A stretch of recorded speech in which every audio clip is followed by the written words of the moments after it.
Hey, Oxygen, how's it going?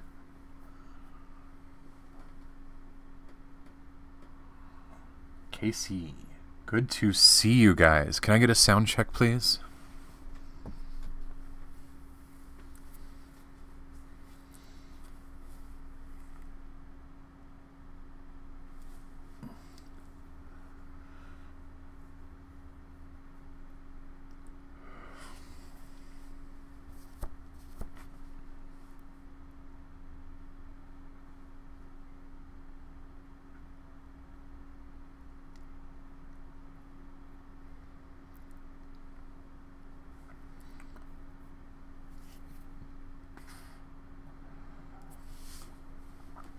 Excellent, thank you very much. Oh, I wish I had some Dr. Pepper. I'm gonna be right back.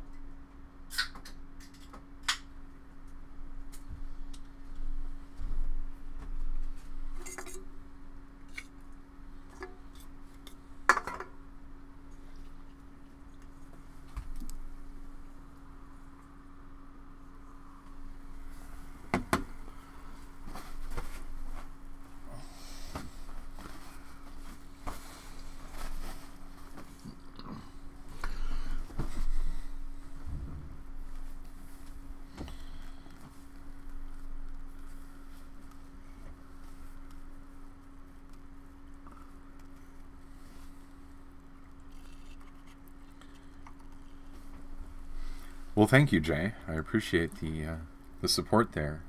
Now that I got that that 0.02 cents from YouTube from that commercial playing, I can totally pay for that operation for my grandmother. Yeah, I actually got a new Snowball blue microphone, and I tweaked up the settings and added a filter and all of that type of stuff. So I'm hoping that this improves things and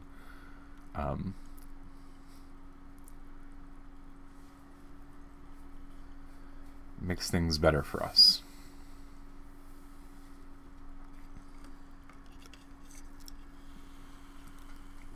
But I'm nervous and excited because whenever I do live coding, it never goes well, but I'm going to keep doing it. Going to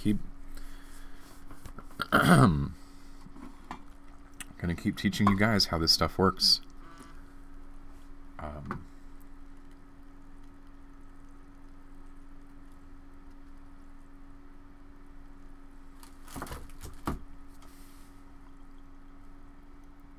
Yeah, definitely. The sound on the Snowball is fantastic. No, I'm gonna keep teaching you guys how this works, and I appreciate that not all of you are coders. Speaking to Josung right now. I don't care. I don't care if you don't know how code works. I don't care if you're not a coder. I don't care if you don't have interest in code. I don't care if all of this goes completely over your head. Go back and watch it again. Listen to the words. There is knowledge, there is depth in understanding. There is power in that depth, in walking through the process, being able to talk through the process, even if you are never going to execute the process yourself.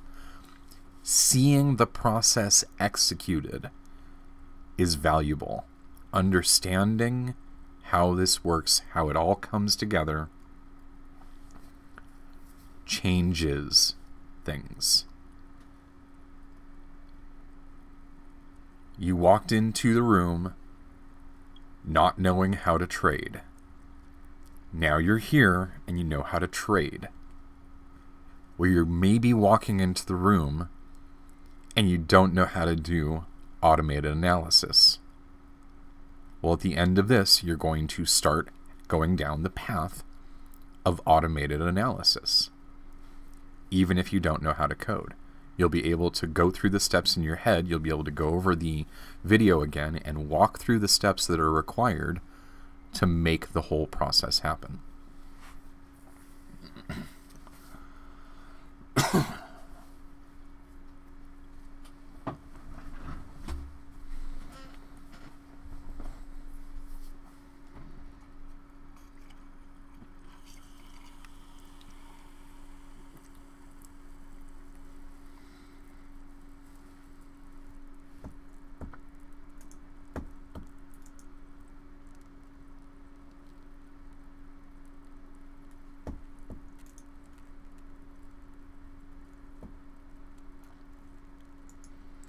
No, I don't see anyone in voice chat, but you guys could be.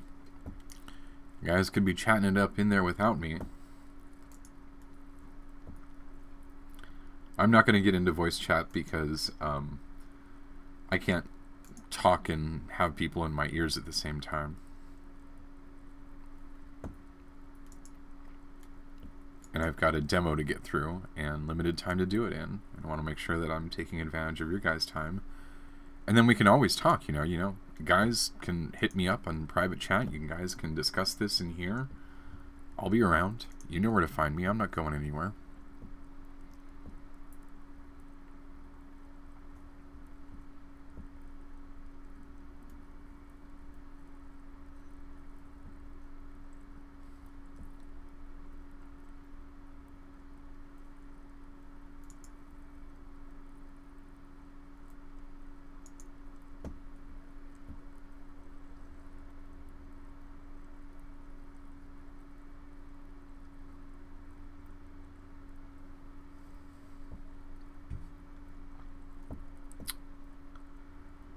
Alright, let's get started then. I'm going to queue.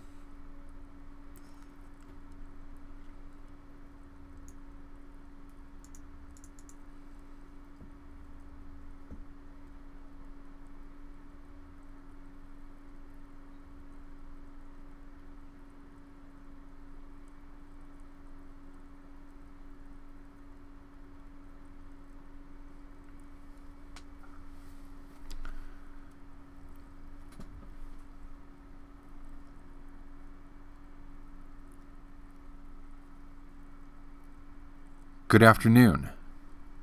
I am Sensei Kevlar. Welcome to the Way of the Dragon. The last time we spoke, we looked into how API exchanges worked and how the raw data can be extracted from the API. At the time I was talking about how all the APIs are different, and they are, and it's kind of a problem. Fortunately, I've been an open source contributor on a particular project for a while now, written for Java, and there are copycat projects, but this is kind of the original one, called Exchange by Tim Moltner. And what Exchange does is it allows you to interface with any Bitcoin, or I'm sorry, any cryptocurrency exchange, and use it in a completely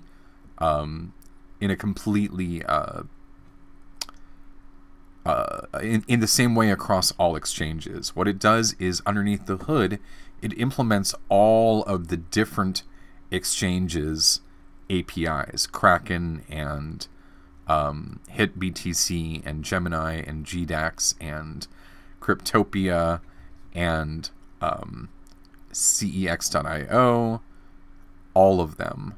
And individually it implements these APIs for the exchange, and then what it does is it exposes to you the same API that you can use to talk to any exchange. So what you do is you just create the exchange that you want to talk to, and then you can talk to that exchange. And I have a number of projects that I have written on top of this project, and this is a really, really nice project, and every time that a new exchange comes out, I'm oftentimes one of the first ones to contribute to this code base. I was the one who added the Cryptsy implementation back in the days before Cryptsy went under.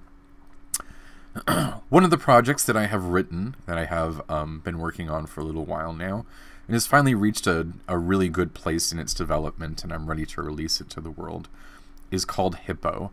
And what Hippo does is it's a cryptocurrency exchange recording and playback package based on that exchange library. And it has two modes, basically, reading and writing data. And the way it works is that you need a database, and I'm going to supply you with a read-only database that has sample data in it. You're encouraged to create your own and supply your own, and then put it into write mode against that database of your own in order to capture your own data and then read it back and do your automated analysis. But you're welcome to read the sample data out of mine. Now, the way it works, and so we can follow along, those of you who are coders and wish to actually try this, for starters, the way to open this, I'm going to make this public.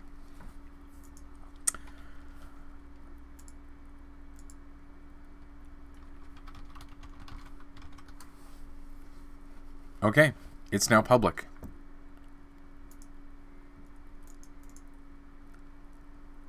If I were to clone this, which I've gone ahead and done, you would see the following code base. Here is the way it works. For starters, what you need to do in order to put it into write mode is you need to create an exchange. For instance, if you wanted to track Poloniex or Bittrex, then you would create a Bittrex exchange, just like you would a regular old exchange, Bittrex exchange. Then you create a live ticker writer and you hand it the exchange. And what a live ticker writer does is it creates a new Mongo ticker database. This is what hooks up to your database, and the way that it does that is you supply it with, going back to the instructions here, you supply it with environment variables in order to point it at your database or point it at my database if you want to do reading out of it. Assuming that you've set up your own database, you create your Mongo database, you create your database and create a user within that database. You then come here and you do something like set your environment variables, where when you run it, you add these environment variables to when you run it, or you come into Explorer and add your environment variables. Or on the command line, if you're on Linux, you can set your environment variables that way. Once you set your environment variables, you can then and pull up that example again. Then you can start writing out data. Having made an exchange, you can start writing out data. So the way writing out data works is as follows.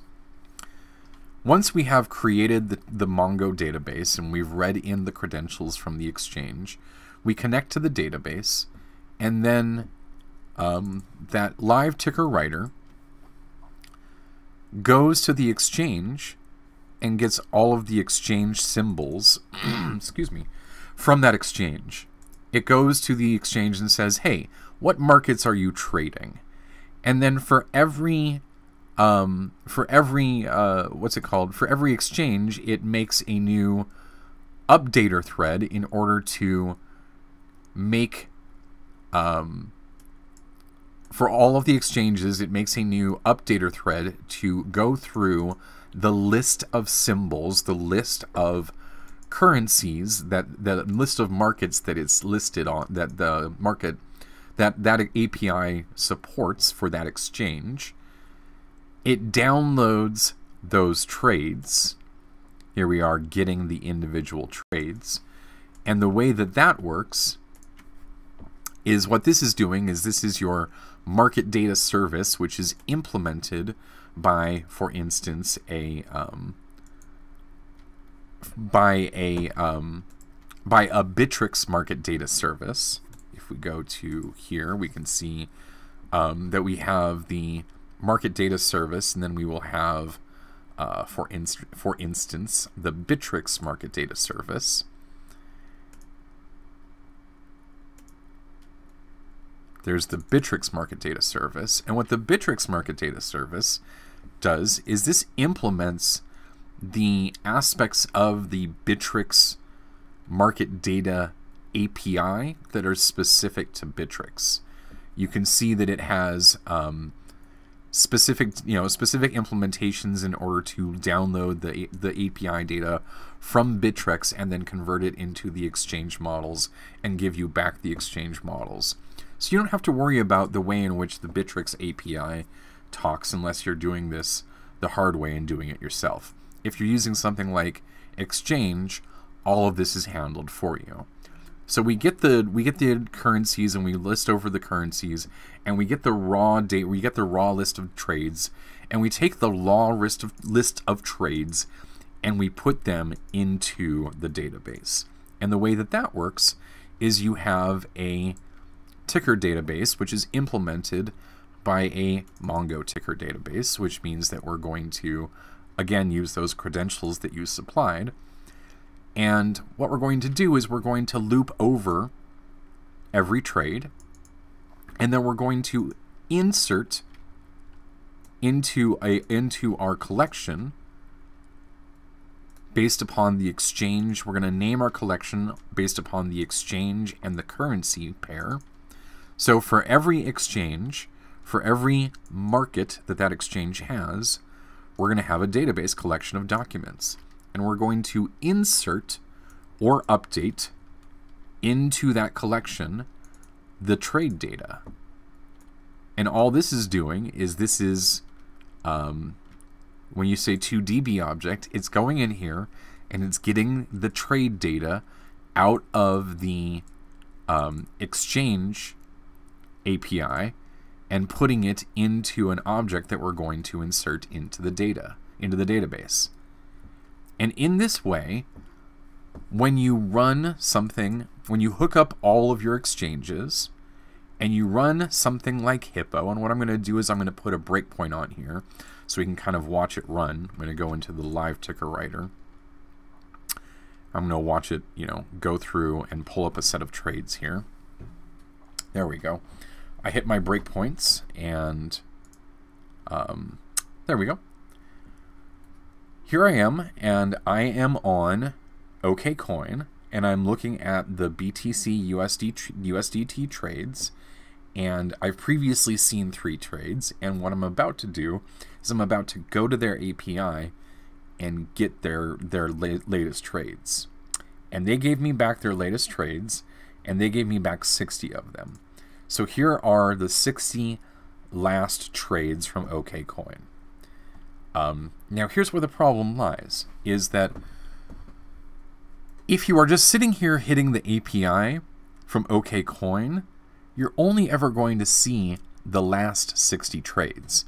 Now they're nice enough to tell you that you are on trade, well, let's see, what is this? 370 million. They've done 370 million trades roughly, and they've got, individual IDs which individually identify each trade that you may or may not have seen before. So at this point, what we need to do is we need to say, oh, well, have we seen this trade before? If so, we need to update the document in Mongo. And if we have not seen this trade before, then we need to make a new document in Mongo and insert all of this information for it. The problem is that if you're just going off the API, all you get is 60. So what you want to do is you want to sit here and do this over and over and over again, watching the last 60 trades, and then as these come through, new ones will appear right here in the list. You'll still see the old trades as well, but then you'll see new ones appear here in the list, and old ones will drop off from your API. And this is where Hippo comes in. It's able to replay this API for you with much more than 60. Because what we're doing is we're sitting here putting them into a database. So what we're going to do now is we're going to put those into the database and say, here we are with some trades, and we're going to say get a collection, and that collection is going to be the OKCoin BTC USDT collection. So if you wanted to go and query your database now, and you wanted to look at the OKCoin BTC USDT trades, the raw data in your database, this is the collection where you would go look right now. And then what you do is you say, it's going to say, I'm going to put my breakpoint right there, and I'm going to say go ahead. And then it's going to say, well, this is a trade, and I'm going to update this trade and put it into the database. Just like that. Now it's in the database. Now we know about that trade forever, and we'll never forget about it. Even long after the OKCoin API has stopped telling us about that trade, that particular trade data, which was for 0.021 BTC at a price of 4,337 on October 5th. There's the data right there. It's all going into our database. Sitting there, putting it all into our database over and over and over. Each individual trade going in, each individual one gets a unique ID coming from the exchange. If we've seen it before, we collect it. If we've never seen it before, we collect it. If we have seen it before, we update it. And then this situation repeats. Here we are doing Cryptopia with ETH NZDT. Here we are doing Cryptopia with BVB versus Doge. And on and on and on. Here's OKCoin with LTC. Here's Bittrex with ETH BTC, GDAX, etc., etc., etc. All we're doing is we're filling up our database with the raw trade data. That's the right functionality of Hippo. So what you need to do is you need to make your database. Any Mongo database will do.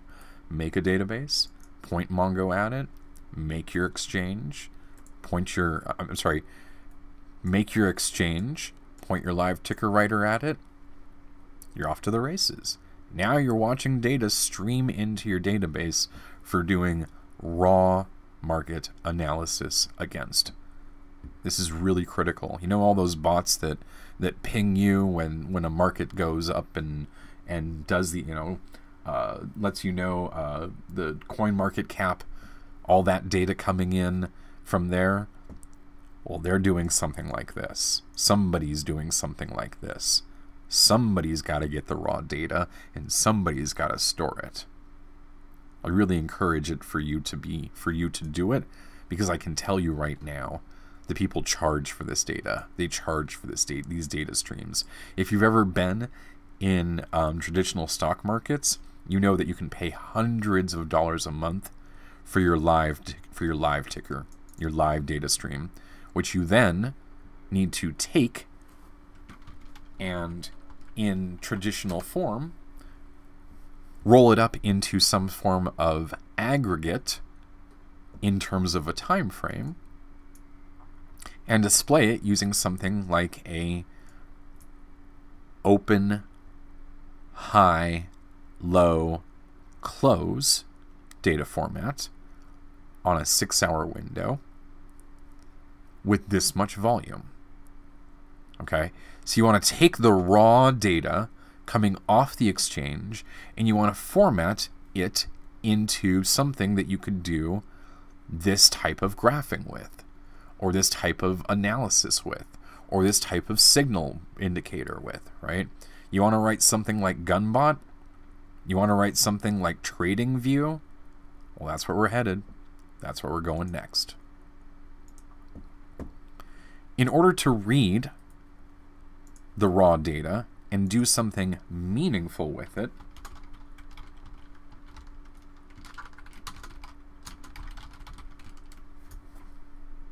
let's do something meaningful. We've now gotten to the live coding part of this session. Wish me luck.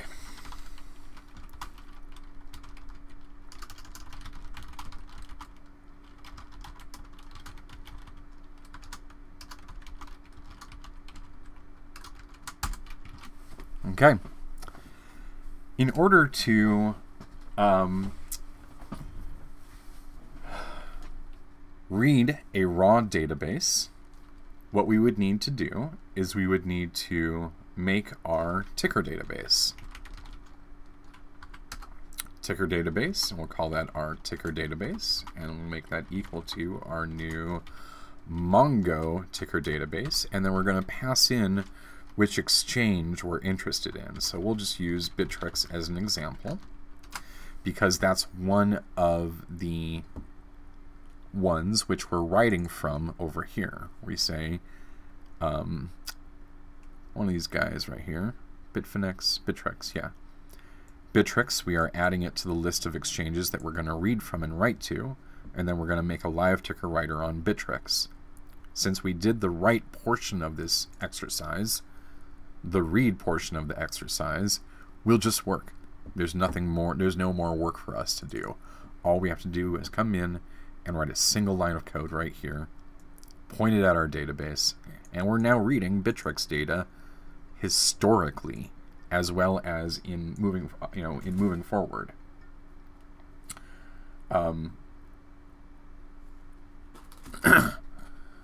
The next part of this is we need to get the raw data out of the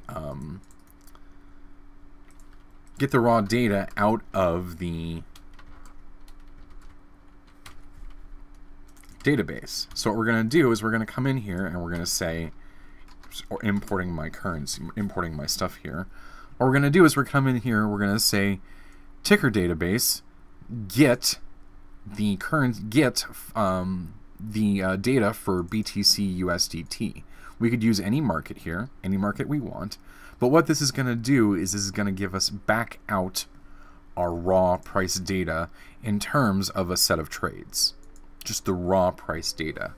Now what we want to do is we want to take that raw price data and we want to turn it into open, high, low, this would be in a red candle, open, high, low, close, volume roll-ups in a specific time frame window, like 6 hours, for instance. So let's do that. Okay, we will say open, high, low, close, volume data. Open, high, low, close, volume data is equal to new open, high, low, close, volume data, and we need to pass in the raw price data and then the roll-up. What size roll-up we want to use. So we would say a duration. Say a new. Well, we could do something. We could do something standard like duration dot standard hours 6. Okay. Wait, oh, it's the wrong duration. Is that why? Yeah, it's the wrong duration.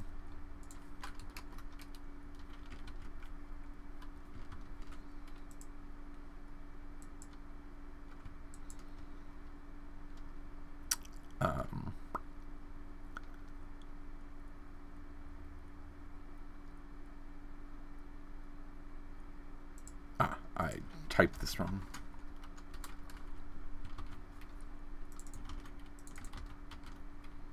Sitting here going, wait a minute, I know that's right.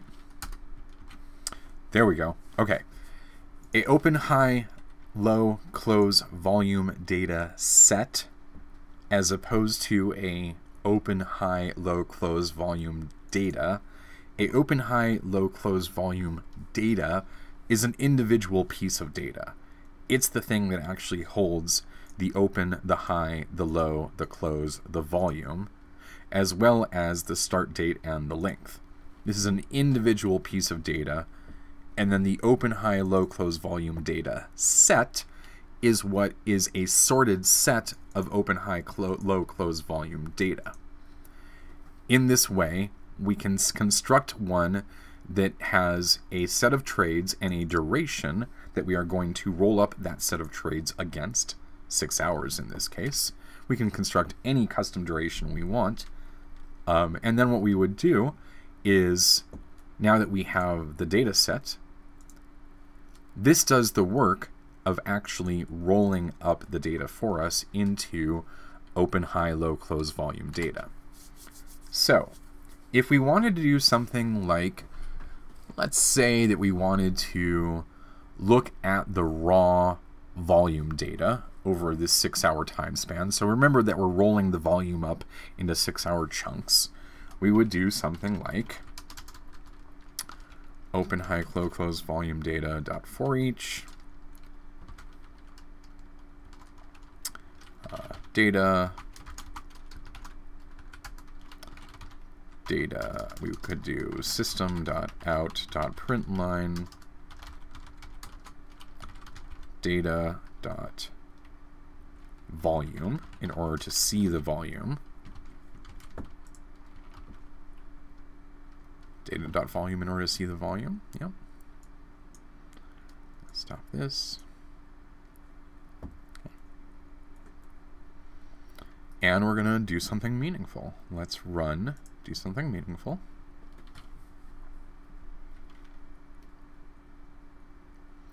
And cross our fingers.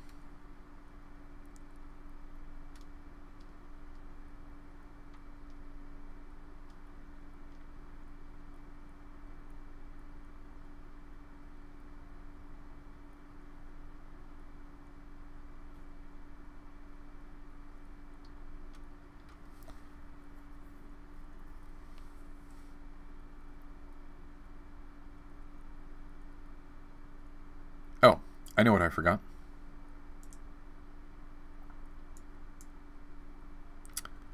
I forgot to supply my credentials. Why don't we do that now?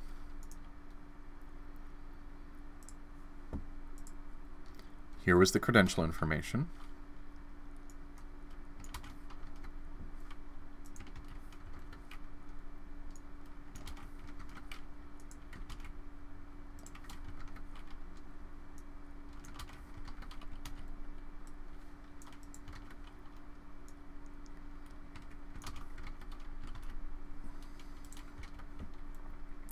If you were doing writing and reading of your own database, you would be supplying your own database URL, name, username, and password.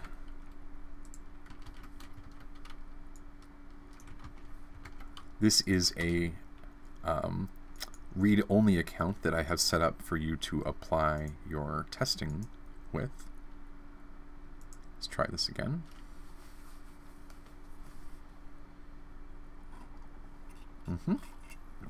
There we go.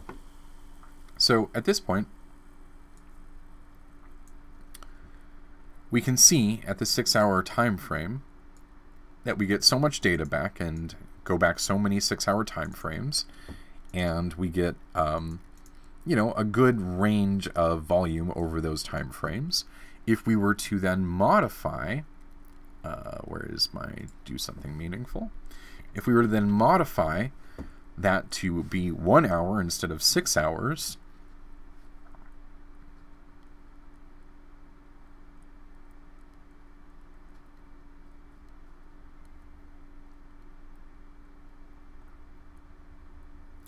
you could see that we would end up with more data chunks because we're now chunking this into smaller amounts, and then we're getting a much more granular picture of the volume. We could see we'd had a nice volume spike right here at 521 out of this outlier. Well, that's what we're looking for right there. That's the data that we were wanting to analyze to begin with. We wanted to look at the volatility of the market and the change in price over time. Well, here's our opportunity. Here's our opportunity to take the raw open, high, low, close volume data at any time frame, at any roll-up, and apply any amount of automated analysis to it. We can do anything we want. We can sit here and extract all kinds of, you know, useful information out of this. So one of the things that we've done in the past in order to extract information, meaningful signals and meaningful indicators out of things in the past, is we have done things like pass them into one of our favorites, the RSI, the moving the moving average function. So if we wanted to do something like a MACD and we wanted to make an RSI out of the volume, for instance, this is really thinking outside of the box now, because we're not interested in we're not necessarily interested in not an RSI out of the volume, but more like a MACD or a momentum indicator out of the volume. We're not really interested in the price anymore. What we're interested in is in the volume and signaling off of that, because that's what's telling us when the market is going to move. It's being a much better indicator for us in terms of when we should plan our markets, and then once we have a good indicator on when volume is spiking, then we can start to correlate that with other market events and start to time the market in terms of when, in terms of having our alerts go off, and start to really build a strategy around this automated analysis technique. So let's dig in. If we wanted to do like a weighted moving average, I've already supplied that for you. A weighted moving average function, we'll call that our WMA, as to not be too wordy. It's a new weighted moving average function, and you need to supply that with a window size of like 10. So we're gonna look 10 back here and keep 10 in our window, and we're going to exponentially decay because it's a weighted moving average. Excuse me. It's a exponentially weighted moving average function. We are going to exponentially decay our weights as our data as it becomes older in our series. What we would do is we would need to stream our data through that weighted moving average function. So we say open, high, low, close volume data.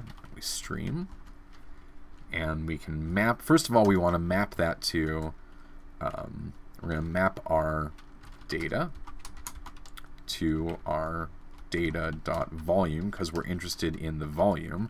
If we were interested in the price, or the open, or the high, or the low, or the close, we would have chosen one of those, right? We could choose the closing price and do our analysis based upon that. What we're looking at is we're looking for spikes in volume, and so we want to see a trend in volume that goes up rapidly against a trailing moving average. So the first thing we would do is we would map our data to be volume data only. We're stripping away all of the open, high, low, close data and leaving only the volume data. And then what we would do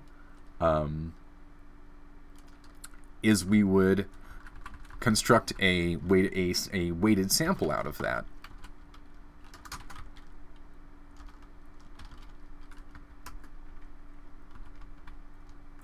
And we'll say that all data is weighted the same, so we'll give it a weight of 1. And then for each, sorry, we need to make decimal 1. Okay, this will make all data weighted the same. You might change this if you wanted to. So if you were doing dollar cost averaging, you would set this, if you were doubling up your position, you would set one of these weights to 0.5 and the other weight to 0.5, and then add it into your weighted moving average, and it would do the dollar cost averaging for you. In this case, what we want to do is we want to do the we want to convert that that volume sample, and at this point it's already been passed through our what we want to do is we want to add it to our weighted moving average.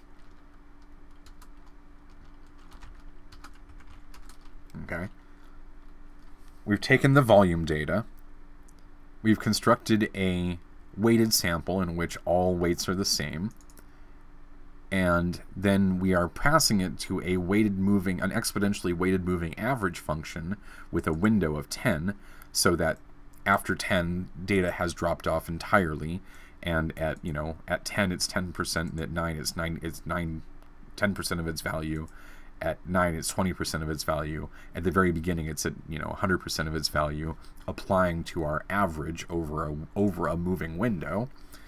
And then what we're going to do, in the same way that the RSI or the MACD works, then what we're going to do is we're going to say WMA, having added this new sample to our weighted moving average, we want to get the sample, we want to get the weighted moving average, and let's just print that.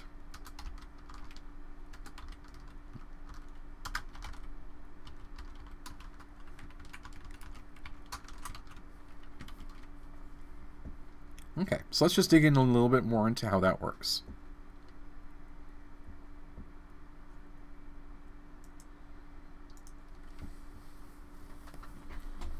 Actually, I'm going to put my breakpoint there. Okay. The ticker database goes and gets the data, the raw data, out of the ticker, out of the database. You can see that we loaded 19,853 raw pieces of raw trades. Here are the individual raw trades, all 19,753 of them. Okay. What we're going to do is we're going to...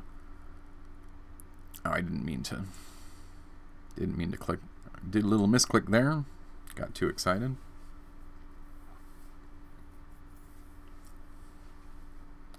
What we're going to do is we're going to pass that into an open, high, low, close volume data set, and then passing that in with our raw trade data and a standard duration of 1 hour will cause the following to happen. Yes, 1 hour, please. What we'll do is we will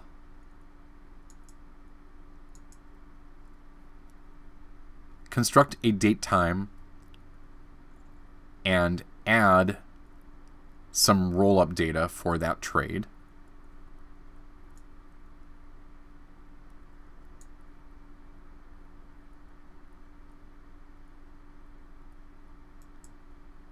Which will do the following. It will filter out any data that is not of the time frame, is we have a start date of this and a length of 3,600 seconds, which gives us a end date of this time in the future. Right? Here's our start date, here's our end date. What we're looking for is that's the start. Yeah, that's the end date right there. And what we're looking for, yeah, we went from 0 to 1 on the hour. What we're looking for is we're looking for any trade data that falls within this time frame right here. Any trade data that falls within this time frame right here is going to get rolled up into our data. There wasn't any, and so we will look backwards more.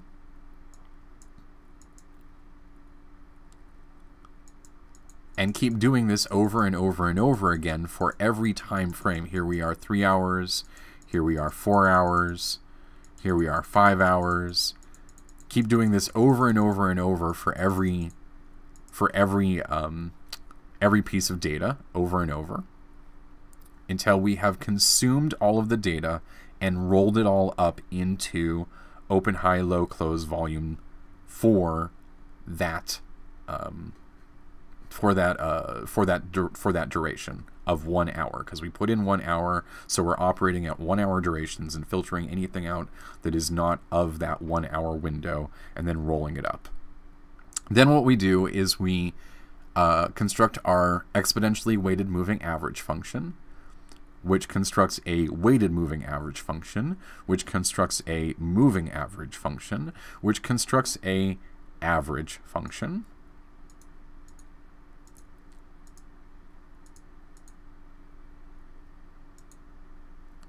Then what we do is we construct our data, our samples, and add them to our WMA, our weighted moving average. The act of adding the sample causes all of the previous samples to decay by the weight. The weight is decided by the window size.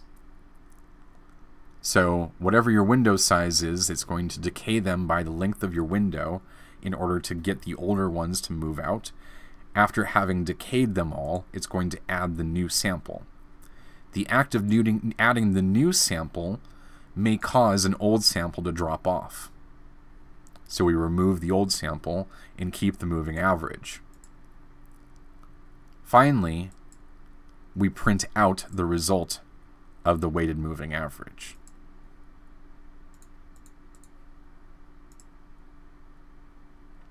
Now what you can see is instead of this raw chunky data coming straight off the feed, you can see a nice smoothed average over a time frame.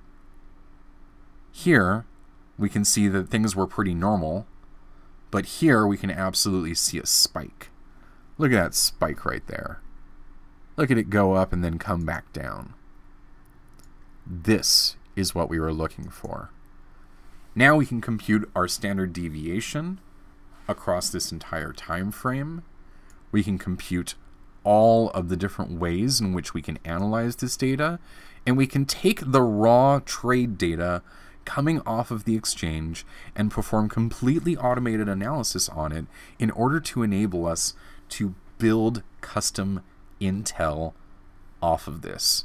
You see, a dragon is not beholden to anyone's tool set.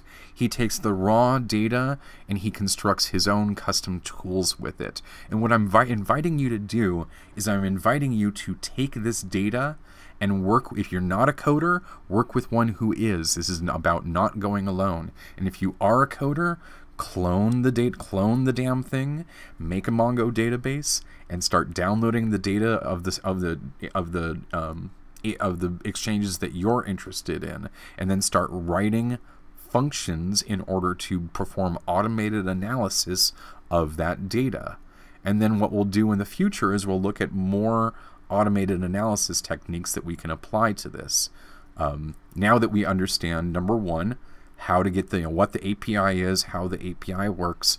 Number two, how to get the raw data out, not just for the moment, but moving backwards in time and going forwards in time, do raw collection of that data. Next up, 3 is the final piece for tomorrow, is going to be how we then construct meaningful signals out of this data and construct real live data, signals out of this that tell us meaningful things, and then hook those up to some additional signal indicators in order to provide us with real-time intelligence on this market. And then we'll know in real time what the whales are doing, what the markets are doing. At no time do we have to rely on the news. At no time do we have to rely on lagging indicators, on somebody else making the observation. We can be the shot callers. We can be the ones who are saying, our signals are saying, our Twitter feeds are saying, our bots are saying, look at where the market's going. This is the way of the dragon. You don't wait for somebody to tell you where the market is going. You tell them where the market is going. You be the shot caller. This right here is your path through. It is your way to becoming someone who is looking at the market and telling people what the market is doing while you're sitting on the beach sipping Mai Tais. Literally. This is your opportunity to take raw data out of the market and turn it into data that literally moves the market. And that is the way of the dragon. Thank you very much, and I hope to see you soon tomorrow for our final analysis of automated analysis before we start into our next week of where we will do analysis of raw economics and how to apply that in order to increase our intelligence. We move away from automation. It's the last day of automation, I promise, and into more raw analysis techniques. And then in the final week, we're going to be doing psychology and combining all three: market analysis, automated analysis, advanced analysis techniques, and psychology with marketing in order to create a complete fighting style for the Way of the Dragon. Thank you very much.